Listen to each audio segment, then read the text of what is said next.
Hey there, welcome to the Mountain of God. My name is Camille. Today is 24th of April 2024. Welcome to video number 63. Today I want to do the update, what it really happened and what did not happen during the eclipse of April 8th. So let's just jump straight into it. So first of all, we need to talk about that the whole eclipse happened. Many people watched it. I don't know if you did. I just jumped into YouTube just to watch, just to see what's going on and what happened. And if you haven't watched it, this is just few seconds from the video you can watch on YouTube, obviously, or somewhere else in the internet. How did it all look like? So look at this.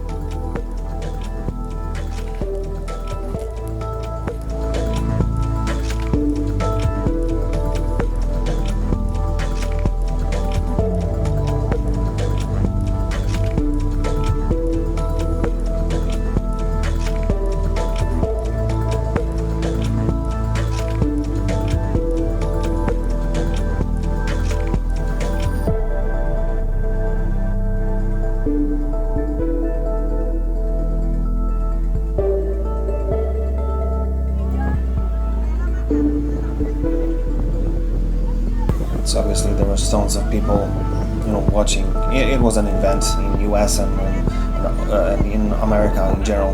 So, but that being said, one thing that I want to talk about is the eclipse happened, and there were there are many things. If you want to go towards do a deep dive into conspiracy theories, I'm gonna there were some model issues showing there's something happened from Antarctica. I'm not going to talk about this because it's a funny story, but and I'm not going to even touch the conspiracy that it was in the moon, that there are people who are recording the moon being on the other side of the auroral eclipse. Just have fun with it if you want to. I'm not going to jump into the conspiracy theories, although there were a few things that happened which are, again, very strange coincidences. And we talked about that during the eclipse. There are two things that happened, which coincidentally were happening at the same time, and it was strange that it was happening at the same time. So first of all, there were NASA rockets that were launched to kind of observe and measure somehow this whole eclipse. And the second thing, that the Large Hadron Collider, the machine which is on the border of France and Switzerland, it was launched after 2 years of not being operative or something like this. Anyway, during the 8th, it was supposed to supposedly operated on full power, and those two things, they happen. Nothing really. As a result, there was no result, even though those things happened. So I don't know, maybe some people expected some demons flying over the earth or something, or earth ending, some scenario based of Large Hadron Collider being running. Nothing like this happened. But I want you to look at what happened around that time, during the or in connection to those two organizations. First of all, it might sound a little bit like a conspiracy theory, but if you know how the occult world works, and that they sacrifice people in masses during the kind of important dates, that, at least for me, that was suspicious. First of all, something that is very I would say this is the conspiracy to some degree, but it was surprising that it happened, because I thought, what happened regarding NASA that happened during the time, but wasn't connected to the rocket itself. And what I found is that on the 10th of April, O.J. Simpson died. And if you know, many times that there are people who are sacrificed are very high profile, because that's, brings this whole vibe of fear and of pain and suffering and so on. So when you look at this, OJ died 10th of April 2024, and I said to myself, okay, why does it matter if OJ Simpson died, except being that well-known person and celebrity. And what I found is that there was a movie, Capricorn 1, from 1977, where O.J. Simpson was playing the part, and he was a NASA astronaut. And interestingly enough, the plot of the movie is when the first manned flight to Mars is deemed unsafe and scrapped on the launch pad, anxious authorities must scramble to save face and retain their founding. And so an unthinkable plot to fake the mission hatched. So, fake mission actor dies during the or after the eclipse where NASA was sending rockets. Strange coincidence, right? And we said about the Equinox of gods, right? So that's something that Dr. Bill Sneblin was talking about. And if you look at the Talmud holidays, it says that it was because of the 3 days, 8th, 9th, and 10th of April. And you can see it here, the feast of the 3 days of writing the book of the law. And I found some PDF on archive somewhere. On April 8, 9, and 10, 1904, this book was dedicated to 666 Alistair Crowley by a being whose nature he does not fully understand, but who describes himself as a minister of Hurpar, something, the Lord of Silence. So this is what Dr. Sneblin was talking about those 3 days. So we had equinox, we had eclipse, and during those 3 days, so 8th was the eclipse, and the 10th was ending this whole Thelema holiday, and so at the end of these 3 days, the O.J. Simpson dies, which is O.J. Simpson dies, who's connected to the NASA, which was the organization taking part of this some crazy things during the eclipse. But second thing, which is even more crazy, that exactly on 8th of April, the day of the eclipse, the day where Large Hadron Collider was launched, the Peter Higgs dies. And that's very interesting, because he was the guy who invented or who predicted the existence of the new particle Higgs boson, which basically the whole LHC, which Large Hadron Collider, is trying to find. Is that a coincidence that he died exactly that day, knowing that what occult things or occult organizations do, where they basically sacrifice people to amputate the evil powers? And I was like, this can't be a coincidence. This is too much. So again, we had eclipse, we had the Large Hadron Collider, which one of the most important person dies. Then we've got NASA, who participate in all of the sending rockets, and then O.J. Simpson, who played NASA fake mission, dies at 10th. So at the end, those 3 days of Equinox of Gods. And another thing that we talked about was about those 40 days that because of this whole thing having this whole Nineveh Jonah vibe that we talked about. Look at the 18th of May, which is basically 40 days from the whole eclipse, which was the 40 days, as we know from the story, that God gave Nineveh to repent. And I told you, look at May 18th. And surprising thing, two things happened. First of all, that 12th of April, which is basically 2 days, on Friday after the eclipse, the movie came out, which is Civil War, which is talking basically about, civil war in America. So people start thinking why that happened exactly, after this whole thing. And then when you look at the 40 days, which is supposed to be 40 days for America to repent, and then it happens like a day after, what happened a day after the 40 days is Day of Pentecost, which is, if you look at it correctly from the Jewish perspective, the day of Pentecost will start Friday, which is May 18th, which is exactly 40 days at the sunset. So again, it's very interesting. Again, crazy coincidence, but we'll see what happens. The second thing that I want you to look at and take into consideration, which is very important, is what happened 13th and 14th of April, which is basically, again, as far as I remember, that is Saturday evening. This thing happened, which is basically Friday or the end of the Shabbat in Israel, and this is what happened. All right, welcome back. Now to some international news. Iran has launched hundreds of aerial drones and missiles at Israel, marking a widely anticipated reprisal attack. It is the first such direct clash between the two countries, who have been engaged in a years-long shadow war, with Iran using proxy forces.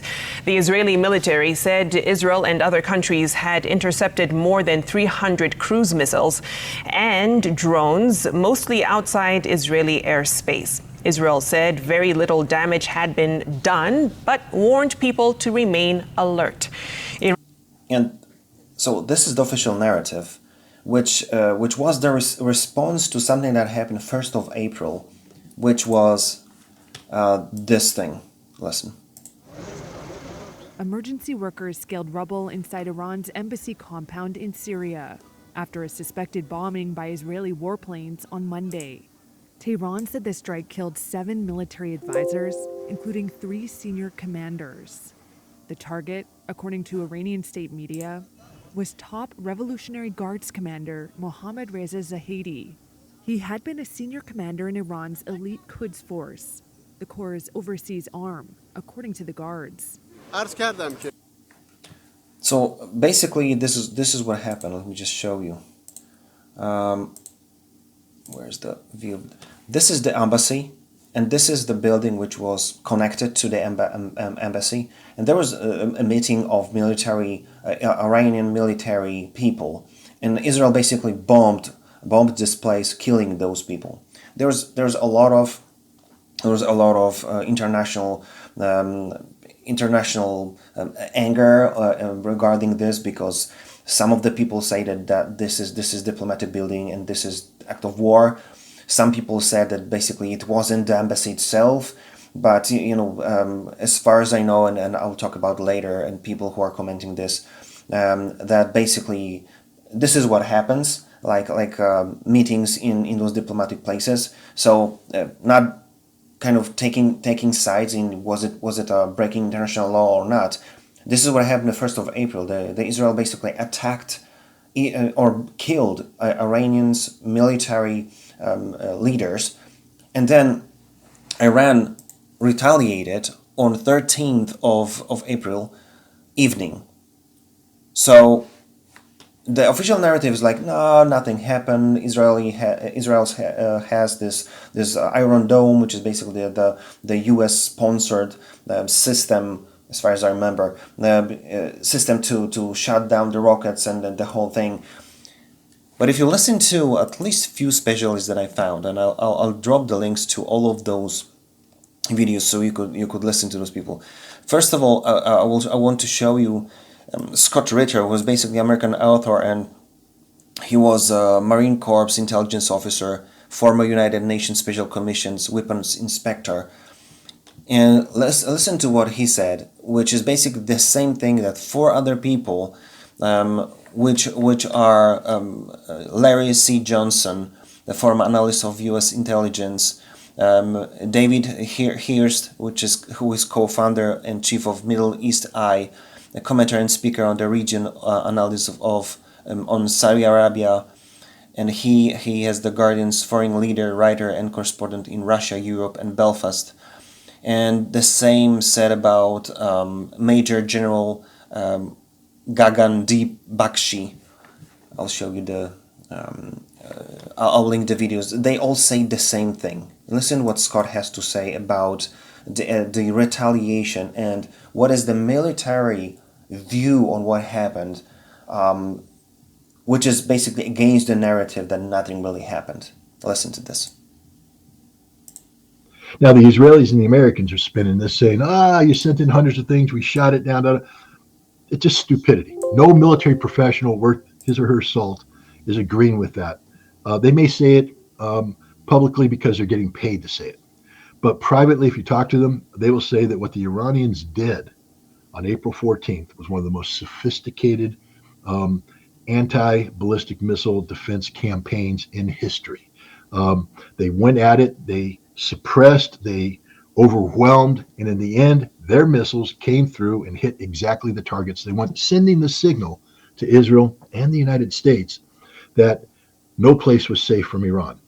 That if Iran wanted to, they could reach out and touch any place in Israel anytime they want, and there's nothing the Israelis can do to stop it.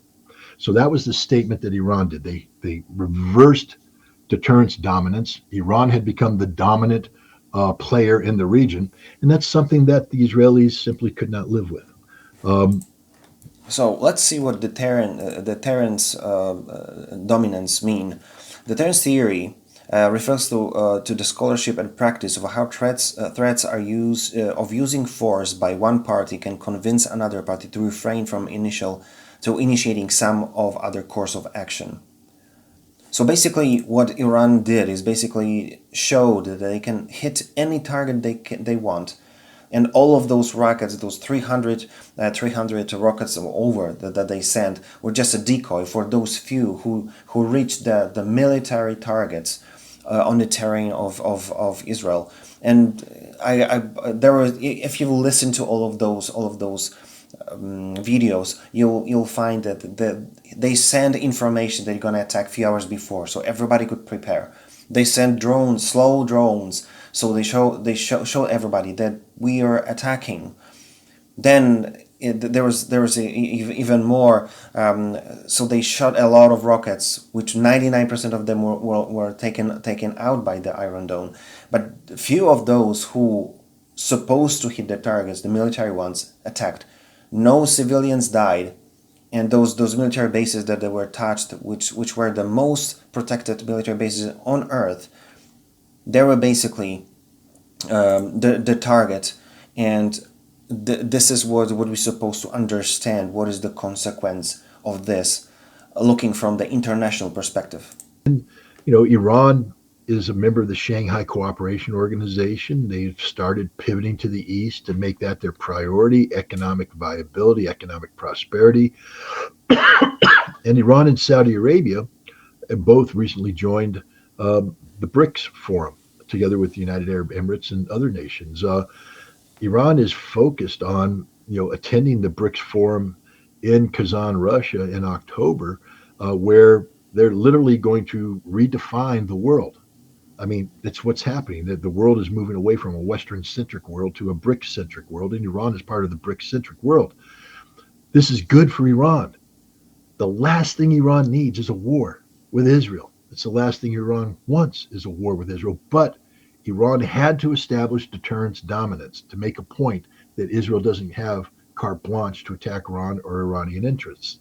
So Iran engaged in this action with the goal of establishing a policy without allowing the action of establishment to become a general war. So it's not in Iran's interest to do this. It's not in America's interest to do this. You know who has had Iranian deterrence dominance put on them? The United States. Think about it. Under Donald Trump, we assassinated Qasem Soleimani. It's a grievous breach of international law, murder, and the Iranians retaliated. They sent a strike against the Al-Assad air base. Now, they gave us advance notice so that we could get our troops out of harm's way, but their missiles cut through all of our missile defense systems and hit exactly what they were supposed to hit. And the Iranians made it clear that they could do that. They could replicate that result anywhere they want in the Middle East where American bases are. And they demonstrated to the United States that we lack the ballistic missile defense capability to protect our sites, so that we are literally open game. How do we know that this dominance worked? Well, Iran shot down a Global Hawk drone, a big multi-million-dollar Global Hawk drone. And Donald Trump said we need to hit the Iranian air defense sites that shot it down. And he was warned by his Pentagon. They said, if we hit them, Iran's going to retaliate. Trump's like, so? And they said, you don't understand, Mr. President. We can't stop them. We'll strike. Well, then we'll go to war. Mr. President, if we bring our ships in, they're going to sink them because they have these missiles that can reach out and touch us. If we go to war, it's going to take many months to assemble the force. The war could last many years, and we don't know if we can guarantee a victory. Moreover, during this time, Iran will shut down the Strait of Hormuz, shut down oil traffic through that, and strangle the global economy. And you're going to be voted out of office because of gas prices and no food and all this kind of stuff.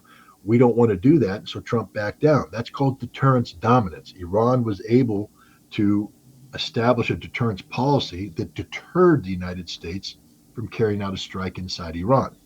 And so the United States, that's why the United States told Israel, we're not going to be part of any attack against Iran because we know what the consequences will be. And I guess we were trying to explain to the Israelis, but remember, we have to deal with things politically.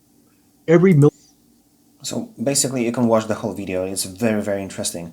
But what basically happens and what's right now kind of the interesting part of this whole conflict, that Israel has to reply or try to, or plans, and they did already some kind of retaliation for what retaliation Iran did against them. And basically, what's changed, that the U.S. said we're not going to be a part of this. So now we're getting to the point that the whole Middle East is basically on fire, and Israel is basically attacking Iran, which basically I think I showed you in one of the videos, like a few videos back, that it was planned since 2001 or 2005 that Iran was part of the plan to be attacked, but now U.S. is backing off, and now there's a problem because Israel without the U.S. it's basically a sitting duck, especially now when this deterrence is basically established that Iran is a unstoppable power in the Middle East. So that's first of all, and then you can watch the video of Larry Johnson. I'll link the video of David Hurst, and I'll link the video of G.D. Bakshi. They saying the same thing over and over again, that Iran showed his power and no one can stand against them. So that's one thing that happened since the eclipse. Started before, and now the whole thing, the narrative, the thing that you can find in the news is basically about the war against Iran and Israel. But second thing that happened is what happened to Marmari Emmanuel. He's a bishop of the Assyrian Australian church, and he was attacked basically, and I'll show you.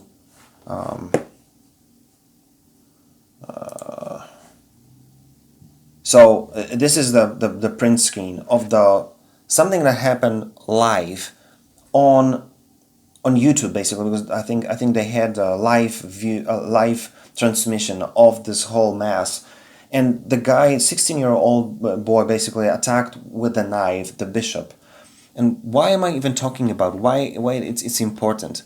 Because if you see, this is not the first thing that happened. It's not the first attack on Christians by Islam in 2024. If you knew or not, there was a church shooting in Istanbul in January of 2024. Turkish authorities arrested 24 suspects, member of Islamic State, across the country of suspicion of plotting attacks on churches and synagogues. And the January 28th was the first group attack on a religion targeting Turkey.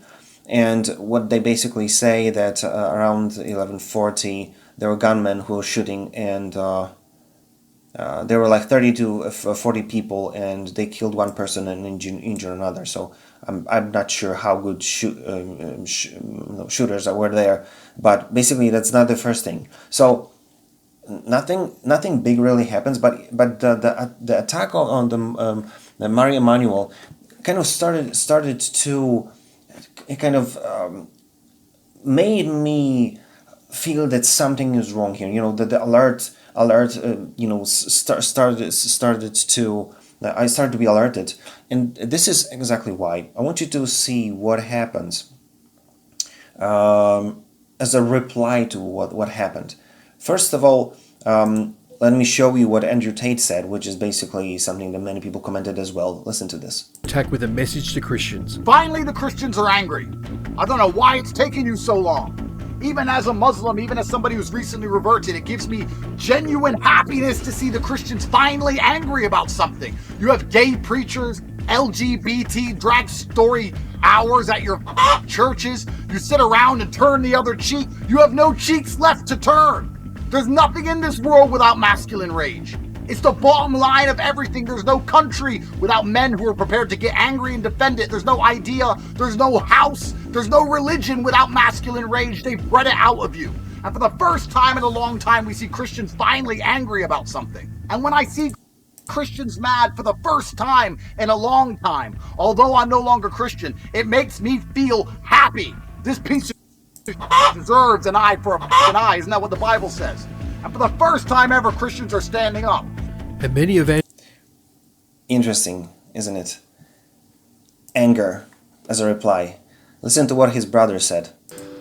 I understand my brother's perspective when he's saying, finally the Christians are up and mad about something. Finally the Christians are are mad about their way of life within their countries being attacked, and it took a bishop being stabbed to do that. You see, I am part of an elite group of permanently pissed Christians. So I don't see it as, Christianity is now under attack. I think it's been under attack for the last 15, 20 years. And the narrative basically continues. So basically what we see is anger, is basically revolt in Christians going against what happened. And even though Bishop Marmari kind of replied to Andrew. I agree with Andrew Tate when he said Christians are cowards. Yes, I agree with you. But Christ is not, my dear friend. You're forgetting the core of everything. Don't judge Christianity based on Christians. Judge Christianity based on the author, the owner, Jesus. Let me see what you're gonna do, Andrew Tate. Bring me your prophet and I bring you my Jesus, and let's sit and talk. When you talk, basically very interesting few words about Christians being cowards, meaning not following the Christ. And what is good to know that Bishop replied to the stabbing itself and to the perpetrator of it. Whatever has happened to me personally, I thank the Lord Jesus. It's a huge blessing for me. I forgive whoever has done this act. And I say to him, you're my son, I love you, and I will always pray for you. And whoever sent you to do this, I forgive them as well. In Jesus' mighty name. Interesting, isn't it? That the bishop, who is basically a very interesting person, I listened to a few of his videos, very interesting. I truly believe that he is child of God, because how he talks about the Father and the relationship, well, amazing person, amazing, at least the things that I heard. But he's forgiving. But the narrative, which is basically happening over and over again, is anger. And look what happened. Basically, the same evening when the information about the stabbing was leaked to the internet, and people showed up like not even an hour after what happened. Listen to this. blows. After the attack, the bishop was taken to hospital at 7:15 p.m. and within an hour, thousands were gathered outside the church, chanting, "Bring him out," referring to the attacker. Bring him out! Bring him out! The recent convert to Islam, who was in...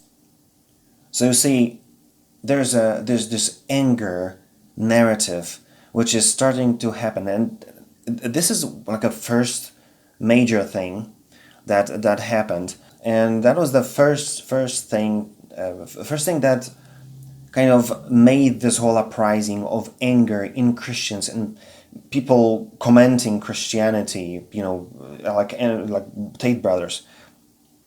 But why I even decided to make this video is because when you look at what happens, basically, so we had an eclipse, we had those strange deaths with people connected to the LHC and NASA. And then what we basically said that this whole eclipse is basically something that might cause something to happen in US. So basically observe the 18th of May or everything that will happen in between now and the 18th of May, which is basically one day or the same day if you count it, in the how Israelis count or Jewish counts the days of the Pentecost day.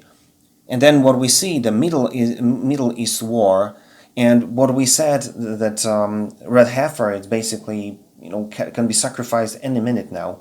And interestingly enough, now we're in the midst of basically the Passover or the tabernacles. So it's fascinating.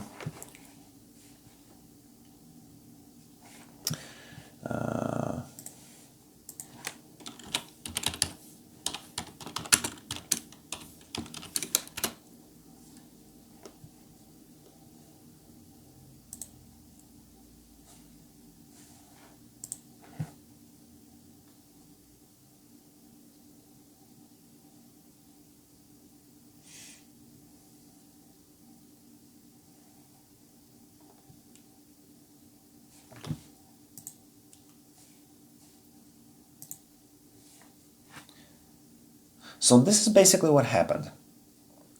And this is the first time that attack on Christians bring this kind of anger, at least, what I saw on the internet. And many people commented this whole thing because that was widely known in between people that this bishop was attacked and the resultant consequence of it, the impact of it. But I want you to look at this from that perspective. First of all, we said that there was eclipse. There are two strange deaths connected to two organizations which took part in this whole eclipse for no apparent reason, more or less. And I didn't know about it, and now I can see there are two people connected to those organizations died in those 3 days when we knew that it was a satanic holiday. So now we're observing what's going to happen in US, because basically from the eclipse day until the 18th of May or 19th of May, which is this Pentecost day, we'll see if that has any importance. Maybe something will happen, maybe not. We'll see. But again, another coincidence.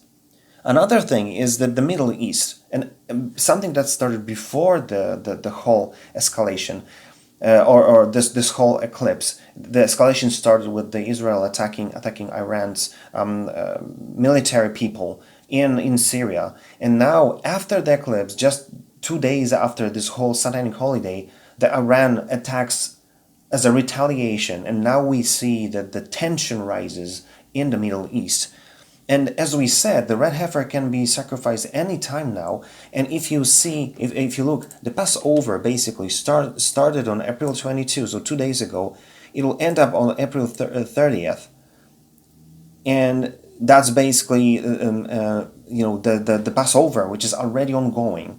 We've got a war narrative, which basically is a great cover-up to kind of stir the attention on war, and then do this whole hidden sacrifice, as we said, it probably will happen this way, of the red heifer. So observe the Israel as well, because we might just hear that this thing happened already. The third thing is basically looks like, at least the first so widely commented conflict in between Christians and Islam, the religious war, which was not, the attack was not the first, but this is the most, the story that media kind of talked about to that degree. And it started to make me think. And I went back to the thing that I talked about at least a few times, about the letter from Albert Pike to Mazzini. And look what was said about the Third World War. Third World War must be fomented by taking advantage of the differences caused by the entour of Illuminati between the political Zionists and the leaders of Islamic world. The war must be conducted in such a way that Islam, the Muslim Arabic world, and political Zionism, the state of Israel, mutually destroy each other. So this is what started to happen. Basically, the Iran versus Israel and the other way around. This is what's happening right now, and it doesn't seem to have a peaceful solution to it. Second, meanwhile, the other nations, once more divided on this issue, will be constrained to fight to the point of complete physical, moral, spiritual, and economical exhaustion. Which is interesting because it says divided on this issue. And we can see, nations dividing themselves in between each other because of this. And we see people, the nations who were against what Israel did on the 1st of April. And now the media basically buzzing, people going pro or against Israel in all of this conflict. So we see that this tension is fueled as well. We shall unleash the nihilists and atheists, and we shall provoke a formidable social cataclysm, which in all its horror will show clearly to the nations the effect of absolute atheism, origin of savagery, and of most bloody turmoil. So basically, they want to use this war in between Israel and the Muslims and fuel it enough so basically atheists will go and the savagery will come and bloody turmoil will basically exhaust everyone. Let's continue. Then everywhere the citizens obliged to defend themselves against the world minority of revolutionaries will exterminate those destroyers of civilization, and the multitude disillusions with Christianity who deistic spirits will form at that moment be without compass or direction, anxious for an ideal but without knowing where to render its adoration, will receive the true light through the universal manifestation of the pure doctrine of Lucifer, brought finally out in the public view. So basically, you can see the violence, which basically destroys the civilization, and as you can see, the Christianity in its lukewarm form, it's a perfect stage prepared for this whole thing to disillusion people that Christianity just doesn't work. And the result of it will be to the manifestation of pure doctrine of Lucifer. Can you see it? And look what the last part of this says. This manifestation will result from the general reactionary movement, which will follow the destruction of Christianity and atheism, both conquered and exterminated at the same time. So then, as a result, the Christians will be destroyed and the atheism will be destroyed because of the doctrine of Lucifer, which will be the dominant doctrine. But how can you make Christianity kind of go against their own doctrine? You're going to attack them. Atheism is not attacking Christianity, not physically. So you can use Muslim or Islam as well to attack Christianity, and then this whole thing is just gonna play out. Some Christians gonna say we don't want to fight, and they're gonna be destroyed. Some Christians will start to fight, and then people will say this is not the love of Christ, and Christianity just go against itself. Can you see it? Maybe it's just my way of thinking. Maybe it's just me being overcautious or looking for things where they are not there. But at least from my perspective, there's something to it, and so that's what I want to say. Not that it's happening. I'm just saying, look what is happening, and kind of draw the conclusions. Observe, because if there be more attacks on Christians and more violence, physical violence against Christians, especially from the Muslim world, you would know that the war started. And antagonism or bringing violence out of the issue of the Middle East war and the Christianity and atheism, savagery and violence out of them are the goal or the way to achieve destroying of Christian atheism and basically bringing the pure doctrine of Lucifer. So, listen, this I want you to take from this video. It looks like we are coming into the time that this whole narrative switched from whatever was before to two things. One, war in the Middle East, which is obvious right now, and something possibly that might start happening, maybe now, maybe later. It's about Christianity being attacked and the violence in between Christianity and the kind of making Christians put themselves in a wrong light or going against their own doctrine. That will happen, we'll see. But I just wanted to warn you, because this is something that I felt inside, that it might be the time that those things can start to happen. Not even mentioning the red heifer and the whole Israel third temple thing. So this is what I want to share with you today as an update regarding or update on the whole eclipse thing. So if you like this video, like, share, and comment.